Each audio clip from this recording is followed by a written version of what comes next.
welcome to Point of View, where we give students a place to listen, learn, and lean in. We're your hosts, Suhani, Marcus, Jordan, Orelia. And lately we've been thinking about how we see kids, and mind you, these are like middle school aged kids, that we realize they seem a lot more mature or appear a lot more mature than we remember being at that age. And we wanted to talk about that more and actually share our observations. So if we're going to go off observations, in my neighborhood there are a couple of middle school kids, right?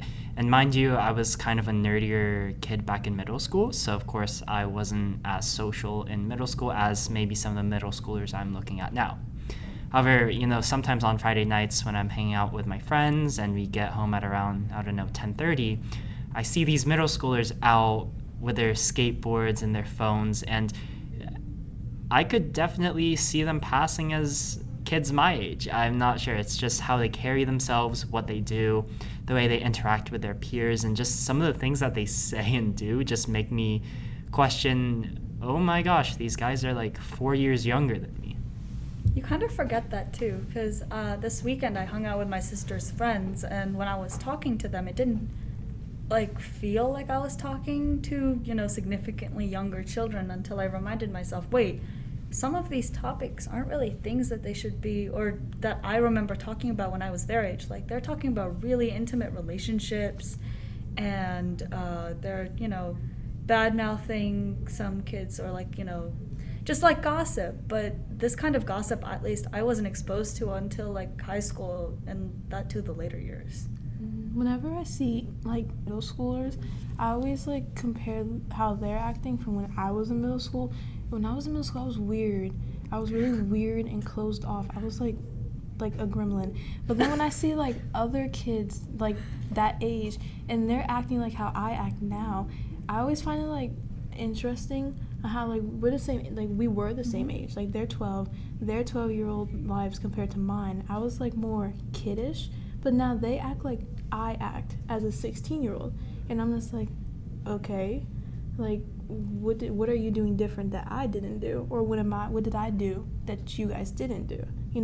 It's also when we were or at least when I was in middle school, I was in India, but when I was in middle school, the way we used to have fun, the way we used to hang out with our friends, and the way our school life was, and when I see kids over here, or when I see middle school kids over here, because I'm friends with a few middle schoolers, and I speak to them, and the way they tend to hang out, or the way they spend their time as their leisure time, it's different. It'll be similar to what I do with my friends now. If it's going out at night, hanging out in a mall at night, and then coming back home or something like that. They're doing that stuff now when I didn't have permission to do any of that stuff back then. I mean, of course, and this is all from the perspective of I'd say a semi-affluent suburban life, right? Of course, it would be different if we were to look at maybe a richer area, a city, or even a more poorer area of a county or such. But seeing these kids grow up in similar environments as us, it just makes you start to question, really, why is this generation suddenly more socially mature than I was, right? And I think to kind of point a finger, I would kind of say I think it's because of the amount of exposure that they have to social media, right, and just technology. Because with technology, information can be diffused, right? It's with social media and technology, gossip and information, or maybe more adulterated content that some kids shouldn't be exposed to at such young ages, happen to kind of come across their radar. And I don't think it's exactly a bad thing that younger generations are, getting iPhones and iPads at earlier ages, but it's just something that us as a generation, our older generation, have to kind of look back and say, okay, well, how is this different from us? What can we learn? How can we guide them in a way? I'm not really sure, but it's definitely the technology and social media that's, I would say, propelling younger kids forward a bit more. I can see maybe kids having a phone for security purposes, and when they go out for family, to have contact with your family. But then I see 10-year-olds and 11-year-olds having Instagram, Snapchat, And I didn't get social media till like 7th grade, and even when I did, I was only following my family. Only my family can see, and I didn't really show any other people because my family was like, oh no, that's your personal thing. But now, like for instance, my sister's friends try to follow me on Instagram, and it's weird because they're like little babies in my mind, even though we're not like that big of an age difference, only 4 years, but they like would do things, post certain things, and I'm like really questioning their thought process and why they're saying those type of things, or like why they're looking at that type of stuff, or like acting like it. Like, bro, you're like 12. Chill. What do you have to do on Instagram? Like go and play hopscotch, man. What are you doing on Instagram and Snapchat? Outside. Like, actually, what are you doing on Instagram and Snapchat? It's very easy to look at it very pessimistically, like this younger generation is being ruined by technology, which is kind of hypocritical, because we, the older kids by like half a decade or so, we also grew up with technology, but it's very easy to slip into that mindset of, oh wow, these younger kids are being ruined by technology. So it's definitely a slippery slope. Well, I'm not saying the blame, but I think what you were talking about, that exposure through social media being the propellant of this, expedited maturity, is that the same things that we're seeing at our age, the clothing trends, the ideas like, how we hang out, if that's being posted on social media and now younger kids are also exposed to that, they get those same ideas without realizing, there's a good 5-4 year gap between who they're seeing doing these things and who they themselves are. But now that they're copying, which obviously if you're exposed to something and you like the idea, you're going to adopt it as your own, there's less of that gap. Yeah, trying to fit in, because they see it and they're like, oh, since they're doing it, that means I have to do it. So they, even if like what they're doing maybe is not like the right thing to do, they feel like they need to do it in order to fit in with everyone else around them and stuff like that. It's also like when we had that kind of exposure to that kind of social media, we had parents like filtering what we were seeing and how much time we were spending on it. But now with kids doing it, many times the parents are not even aware of the fact that they have those social media accounts, or they're lying to their parents about it, and they're not telling them about it. So there's no filter to what they're watching or to what they're getting exposed to. And the tricky part about social media is how much can you filter it. When we got social media at the beginning, 5 years does make a difference about how recent or how much information is already out there. So regardless of how many filters we were exposed to, there's only a certain amount of media that we can see. Whereas now, there's like 20 times that, if not more. So there's such a huge variety of things that children can see, and some of it's good, like Marcus said, and some of it's bad. And plus with the extent to which things are changing, I feel like they're getting exposed to more violent or explicit things than we were exposed to. If we were exposed to, like, on a scale from 1 to 10, if we were exposed to the 0.3 stuff, they're getting exposed to stuff that's equivalent to like 9 or 10. Yeah, I think to kind of take these ideas and form it into a thesis, I would definitely say that the growth of technology and how many, connections there are exponentially increase as time goes on, right? So I think even though it has been, 5 years, like 4, 5, 6 years in between how we are behaving and how we're looking back, you would say 5 years, and that's not a lot of time. But in terms of technology and the advancements and amount of, changes in internet culture that have happened, it's definitely not a reach to say that the landscape in technology and social media that we grew up with is completely different from how these younger kids are growing up. And you could be critical and say, oh, well, you're exaggerating. It's really only, like 4 years. But in 4 years, so much can change. Like, I can't even, comparing how internet culture now versus when I was in middle school, it's like night and day. Like, even just looking at stuff like the memes, right? Like, memes back when I was in middle school were just like simple, like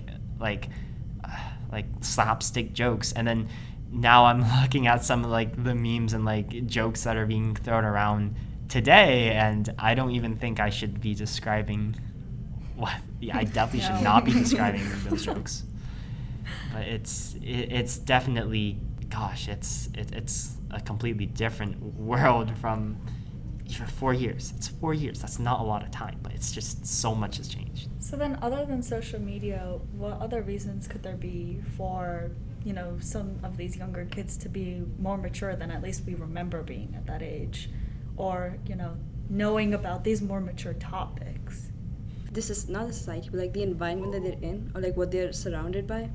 It's that as well, like stuff that goes on in their house or stuff that goes on in their friend's house, and their friends tend to talk about it because at the end of the day, like they are 12, 11-year-olds who are having to experience things that are not normal for them or are hard to digest for them, and they need to speak about it to other people. And when they do, your friends also get exposed to it, and you don't know how many of them actually go home and tell their parents about it to ask for help even for their friends. So they're getting exposed to such kind of topics that they feel like, okay, like all this is going on with my friend, I need to help them out. And they try to wrap their heads around it and, like, I don't know, read about it, understand from other people, and then they just have a better idea about those kind of topics. Talking like environment, we also have to think about sometimes kids, they have to like grow up faster. Like when it comes to taking care of like your younger siblings or something, you need to be the more mature example for them. Like for instance, let's use an example. Let's say parents, they work day, night, and they're not really home all the time. You're like maybe like 13, then you have little siblings that's like 5 or whatever. You have to be the so-called like quote-unquote parent for them. Since their parents are working, you have to mature because they're looking at you and they're going to follow what you do, like follow in your footsteps. So you have to be that more mature example for them, which leads to the 13-year-old having to grow up just a little faster than a normal 13-year-old should or would be. Like speaking of like 13-year-olds, someone actually brought this up a couple weeks ago, but looking back at the recent Olympics that happened, some of those kids that were competing like in the Olympics, like they're like 12, 13 years old, and they're on an Olympic stage, and that is commendable, right? Like you've achieved so much at 13, but is it really objectively better to have these kids being thrown into the world of adults at such a young age? Like, is it objectively better to skip those couple of years where, you would play outside and, just have goofy, fun, like ignorant, enjoyment with other peers your age? Or some could say, you can maybe say it's tragic almost that they've been kind of gypped of their childhood, but I guess it's all about how you see it, because from one angle, wow, you're competing in the Olympics at the age of 13. I have to say, the thing about like playing outside, being like, I think that's how we remember our own childhoods.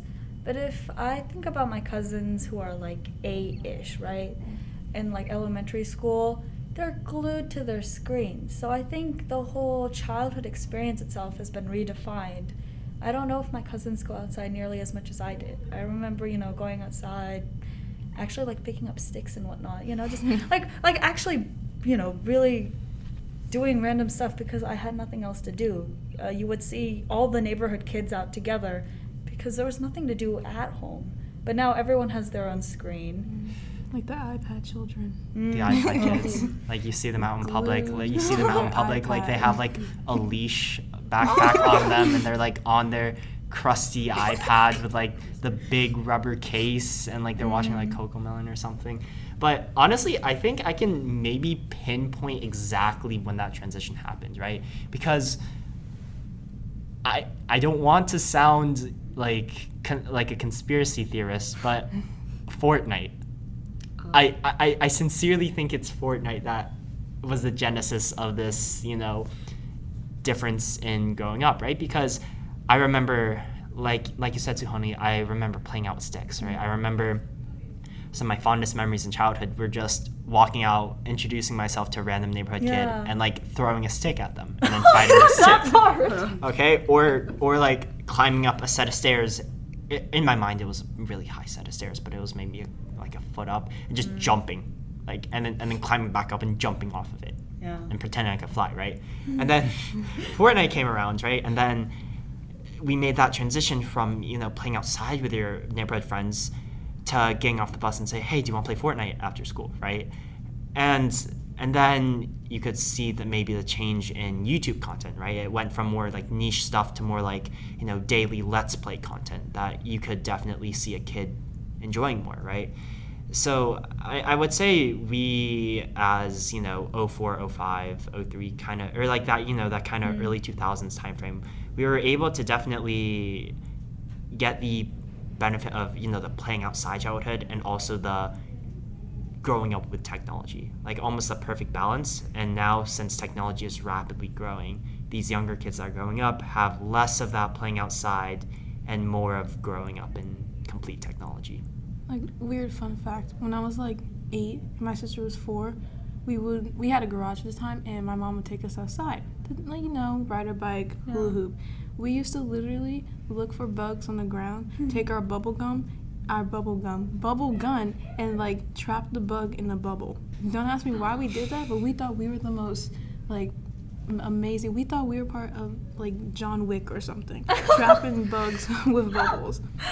But now my sister stays in her room playing Roblox, and I join her sometimes. But like, it's crazy to think that we used to go outside all the time, but I don't leave my house. Neither does she. She never leaves the house, and if she does leave the house, it's to go to her friend's house. But then they end up playing like Minecraft when they could have done if she wouldn't have left.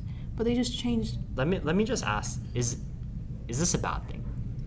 Well, I don't know, because my sister is, like, talking from experience, obviously, is, not this conventional younger kid that we're describing. She cannot sit still at home, like, refuses to. In the summer, I remember when we'd first moved to, Georgia, she actually rang, a bunch of our neighbors' doorbells and was like, hi, are there any kids here? Can I play with your kids? Because she just really wanted to make friends. And though we just moved, I think there's, 20 kids in my neighborhoods, age range, from my age to, 5-year-olds who know Ruhani. I am Ruhani's sister. And they, now come outside and play, and they'll ring our doorbell and ask if she's available. So I think, it depends on who you are inherently. It also makes you think, how does this affect, they didn't have a portion of, I'm not saying they didn't have, but they weren't exposed to a portion of childhood that we were exposed to. Without technology. Yeah, without technology. So how does that change? That when they grow up, when they are of our age or even older to us, when they go to that age, how is they going to help the next generation? Just think that they've been exposed to more advancement and childhood, that they don't know this portion of childhood that we were aware of. So does that just mean... Yeah, I mean, of course we're talking, when we say generations, we're talking about micro-generations, right?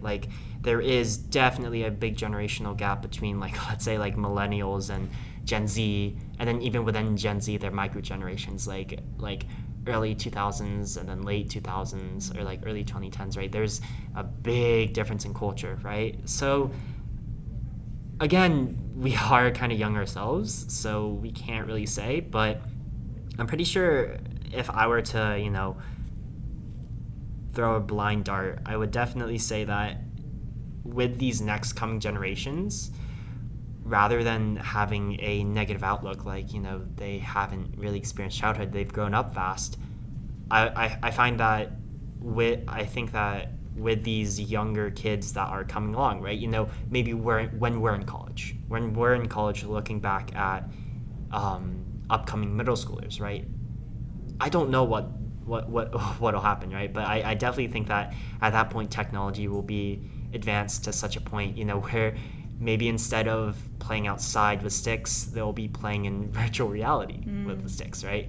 So I think maybe what we're looking at these middle schoolers now, it's kind of like that awkward phase where, it's right in between playing outside and right in between complete technological immersion, right? So they're the real transitionary, Right. Well, of course, that's what I think. Of course, I can't even tell you what'll happen tomorrow, let alone in a couple years. I don't even know what'll happen next period, right? So there's definitely I don't know what's going to happen within these next couple of years. I mean, on top of that, you have to realize we're high schoolers to some extent, we're also still kids talking about, you know, like a half generation difference of, you know, kids who are younger than us by 5 years, and we're evaluating their behavior and comparing it to us, though, you know, our parents consider us kids, probably people in their mid-20s would honestly consider us kids, and sometimes I look around the school and also consider myself a kid. I am. Yes. It's like really easy to take like a critic's view and say, aren't we technically growing up too fast by taking these, you know, deep conversations about, you know, our own critiques on younger generations? Like, is that not a form of growing up too fast? Not really, in my opinion, because we're just comparing something that we went through and something that kids that we see now, either they're not going through it or they're going through it very differently, and because it's so induced by things that they're aware of, and most probably at our age we weren't. And in some ways it's actually good, like they're more aware of things. When they grow up, they most probably will have a better outlook and more positive outlook towards things, but at the same time they're getting more toned down and stressed out at this time because of what they're exposed to. I think each generation will have its own, you know, different experiences and whatnot. I think it's just how you react to that, right? So these kids, when they grow up, maybe they'll be talking about, yeah, so my childhood didn't really have a lot of going outside, but now I am, because I realize that that's something I want to do. Maybe because they've only had one side of the spectrum, they'll choose, and they'll have that conscious, like, decision making of, no, I want something else. We don't really know, right? Mm-hmm. But like, what is the spectrum, right? Like, of course, like the definition of the two sides of the spectrum will constantly shift. Like what we think is, you know, again, like playing with sticks versus, you know, like playing Roblox or Minecraft online. That's our spectrum, right? Yeah. In a couple years, the spectrum might be, you know, oh, you're just playing Minecraft with your friends versus, you know, talking with them in like VR chat or something. I'm not sure if you guys know what VR chat is, No, but no. like, God, it might be crazy to think that in 5 years, these middle schoolers that we're talking about might be sitting down and having the same conversation. Like, well, these middle schoolers out we're looking at, they're growing up way too fast, right? like what if 5 years ago, the high schoolers of then were looking at us as middle schoolers and say, wow, these middle schoolers, they're growing up way too fast. And we're young, like you said, so it's definitely, I don't want to get ahead of myself. This conversation could be happening, you know, every couple years or so, right? Like maybe it's not just these younger kids. Maybe it was the same thing for us. Like maybe it was the same thing for the college kids, the current college kids, right? Like I could definitely see us as maybe being a bit too reactionary in the way. Like maybe this isn't the worst thing. Like maybe it's like, Okay, but I mean, regardless, the people older than us, you know, kind of turned out okay. I'm sure we'll turn out okay in our own way. So regardless of what happens, I think everyone will find a way to cope or to fill in whatever gaps they recognize. I feel like it's like repetitive because even my older sister, she's in her 20s, she looks at me and tells me, oh, I didn't do that when I was 16. Yeah. Oh, my friends didn't do that when we were 15. Like each new generation is going to be, oh, we didn't do that, we didn't do that, we didn't do that. Like each, as like time moves on, I feel like, oh, that sounds like a movie quote. And like as society grows and stuff like that. But I think on that note, before we get too cyclical, we should conclude the episode. So this concludes our Across the Table. Thank you so much for listening. For a transcript of this episode, head to the Point of View tab on our website, nhsmessenger.org, and follow us on Instagram, Twitter, or Facebook at NHS Point of View for updates and new episodes. We're your hosts, Suhani, Marcus, Jordan, Orelia. and this has been Point of View.